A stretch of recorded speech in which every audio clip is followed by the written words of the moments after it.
Channel R presents Discover Spotlight, our exclusive series of interviews with the best up-and-coming artists.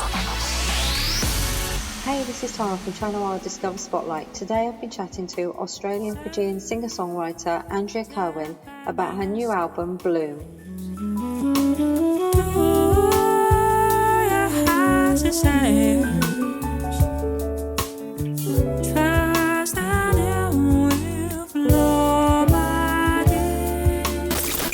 This is the first time I've ever promoted an album overseas, so it's really lovely that people care enough to ask questions, especially when they have listen to the tracks and really dig it.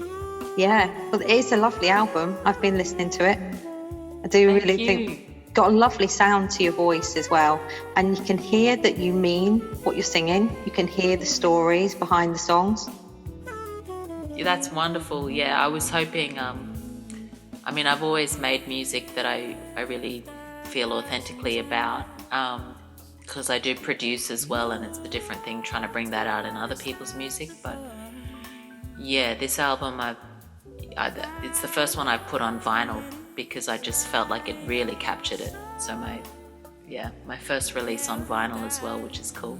This album, Bloom, was designed very much influenced by 60s, 70s soul, American soul, but also folk influences as well, a little bit of jazz. So it was always meant to be on vinyl.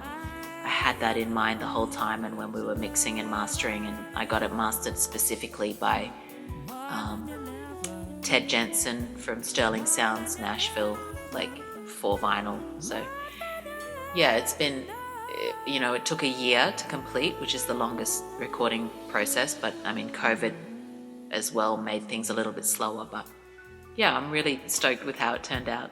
I just love making music that I love to listen to, and all my favorite artists are Norah Jones, John Mayer, Buena Vista Social Club, Corinne Bailey Rae, Tracy Chapman, Eva Cassidy. So songwriters and people that enjoy making music with their friends, basically. Yeah. Love Tracy Chapman's music. Yes, me too. If I could have one, that one person at a dinner party or something like that, obviously it would be my partner and Tracy Chapman. Yeah, a collaboration with Tracy Chapman. Yes, that would be great.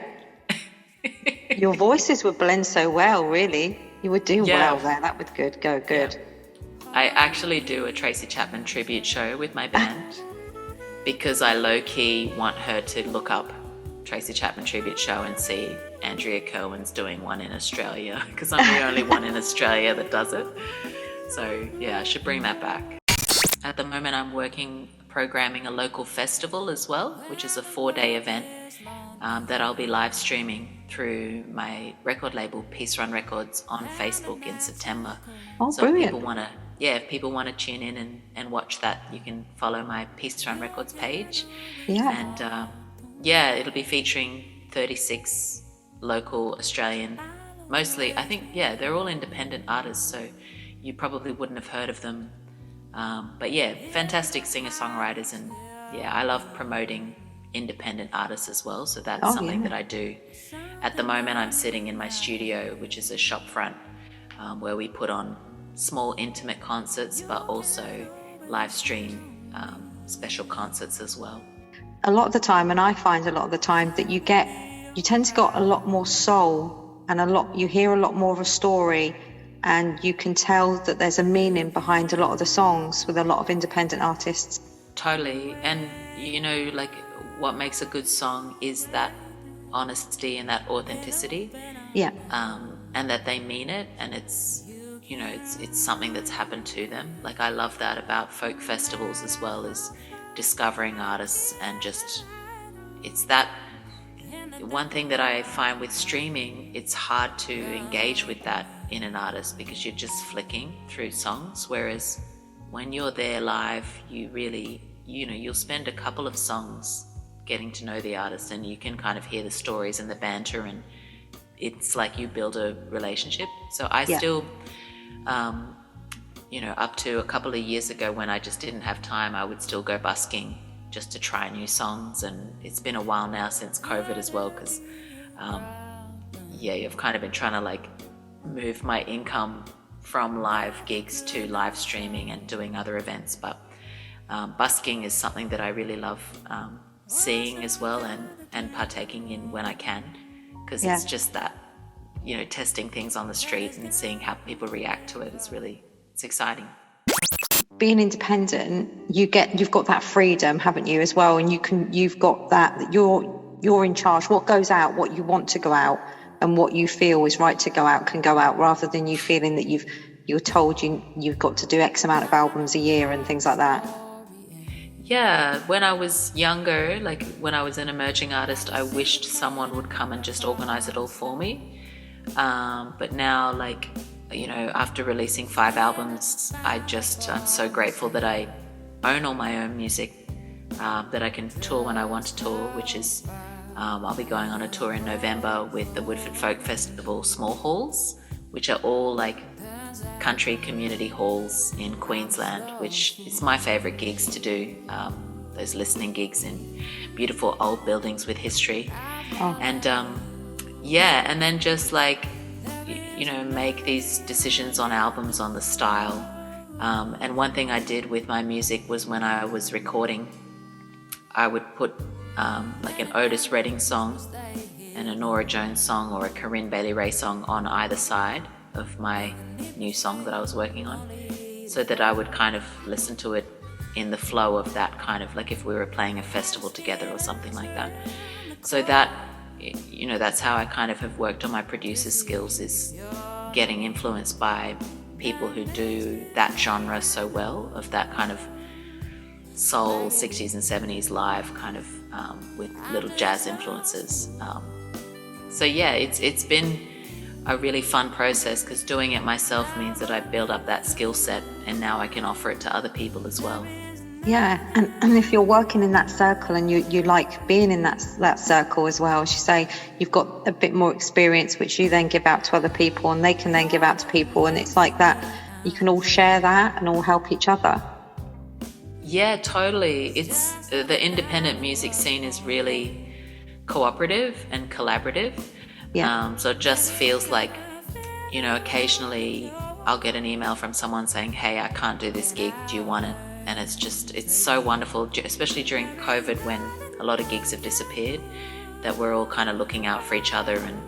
And we have like social media chats where we share, you know, if opportunities come up, we let everyone know. And we've been really lucky in Australia. There's been a few grants and things that have enabled small festivals to go ahead. And you know, we're still not where we were pre-COVID, but it's definitely moving in the right direction, you know, with things looking like they might be opening up later this year and early next year. I read that you're going out on tour. Is it next year you're hoping to tour Europe and the UK as well? Yeah, so I'm part of a program at the moment called Global Music Match, and that's basically 76 international artists, independent artists, that have been brought together through the different export agencies. So Sounds Australia, Folk Alliance, the UK export body, which I think has maybe English Folk, I think it's called. And there's like different ones from like Scotland, Ireland, Canada, Europe. And so for the last 2 months, we've been being mentored by festival programmers from the UK and from Europe and all over Australia as well. And basically we're showcasing our music constantly, but also collaborating with each other in smaller groups. So in my group I have a flute player from the UK named Eliza Marshall, Lena Johnson Trio from Sweden, which is an instrumental trio, Stephen Fearing, who's a singer-songwriter from Canada, a trio of like DJ, Tunisian singer, and a Californian horn player in Fanfara Station, and a vocal quartet called Windborne from the USA. So they're my group, and we've been collaborating, and now we want to tour together and release an album collectively. That's good. Yeah, so that we've already got an invitation to an Italian festival next year, which is the Celtic Festival. The coach of our group, that's his festival, but also we're pitching to the other festivals, and it's a little bit tricky because some of the festivals have cancelled this year, and so we'll rebook artists for next year.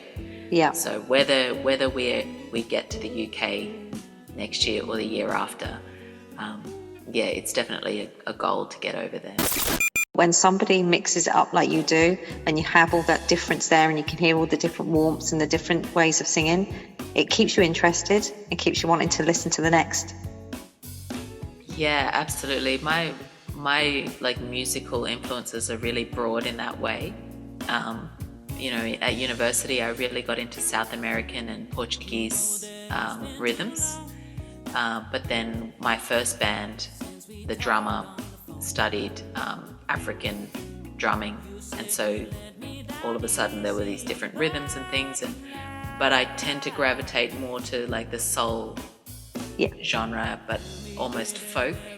I have a whole lot of folk songs that I've written that I haven't recorded, just because they haven't fit on an album yet, which I have done previously, where I've just done a private album for 35 people where we just go into a recording studio and I play with my band, and everyone pays $100 and we make them a private album.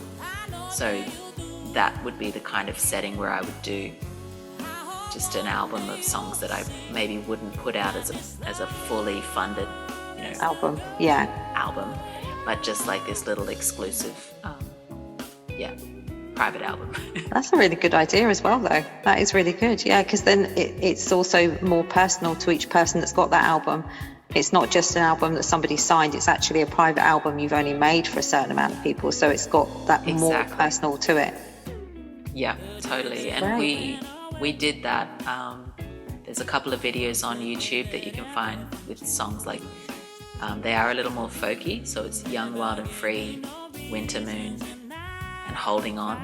So they're 3 songs where it is just more folk rather than that kind of soul, which is what I love playing with my band. So yeah, just different. I have so many different influences. It's hard to just explain what the music is, but I think that how I would explain it is like island soul, and it's also, the album is designed to make you feel good, so it's like you're on holidays, or you know. It's been really great speaking to you. Thanks ever so much for your time. No worries. Thanks for having me. You're more than welcome, and maybe one day when you're over in the UK I can come and get to see you. Yeah, fingers crossed.